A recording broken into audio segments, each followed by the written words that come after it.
We are absolutely connected. There's no question about it to me. There's no separation. That's been physically proven by science. I think everybody's looking for something that they already have. And I think the reason that we don't notice it is because we are so distracted by the human levels of our experience that we fail to notice what is always sitting beneath. Because you might not actually be what you think you are. The fact that we are already enlightened, we're already complete, and it's just realizing that you're complete.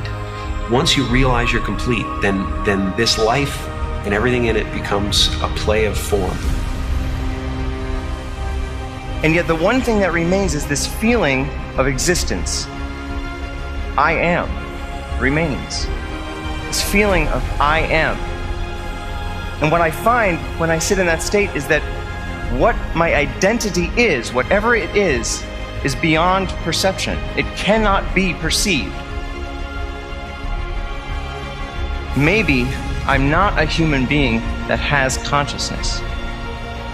Maybe I'm consciousness that is shaped into a human being.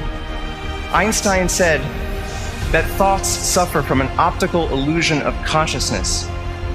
This illusion that there's a separate person inside an environment, when in reality there's just energy in motion everywhere. And just like an ocean is water in motion, we can call a certain part of that ocean a wave, but it gives us the illusion that the wave is a separate entity in the ocean. But a wave is not in the ocean, a wave is the ocean. And similarly, we might not be waves, maybe we're the ocean. Ego is very tricky in the sense that it tries to convince us we need to get something, this immortality, that we already possess. You know? So it's convinced us we need to find something we already have. And that's what it constantly is doing. It's trying to keep you from being you and me right now, loving this and loving this life. Ego is the voice in your head that says you're not as good as that other person. Maybe you need to do something else to make yourself better, to add to yourself.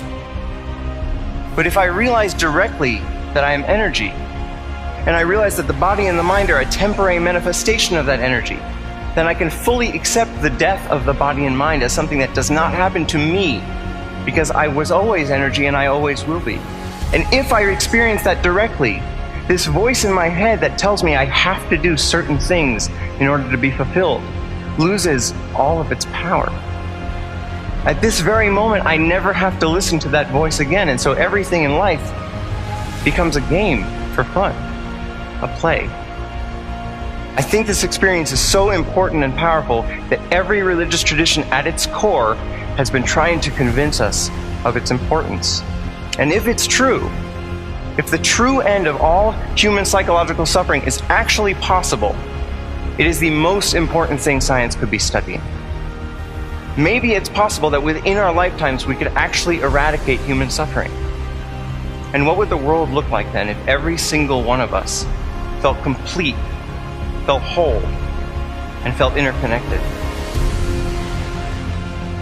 When you let go of individual survival, all of your priorities change because you actually see the entire world as your body.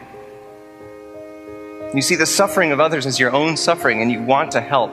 And what is the actual power of a human being to really benefit the world when they're able to put the priorities of the whole system in front of themselves, even if that means they have to die in the process? How many of us can do that right now? What if 7 billion of us did that?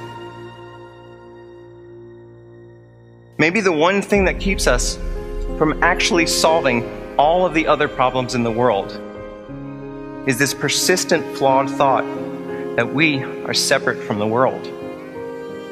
And maybe it's time we change our minds.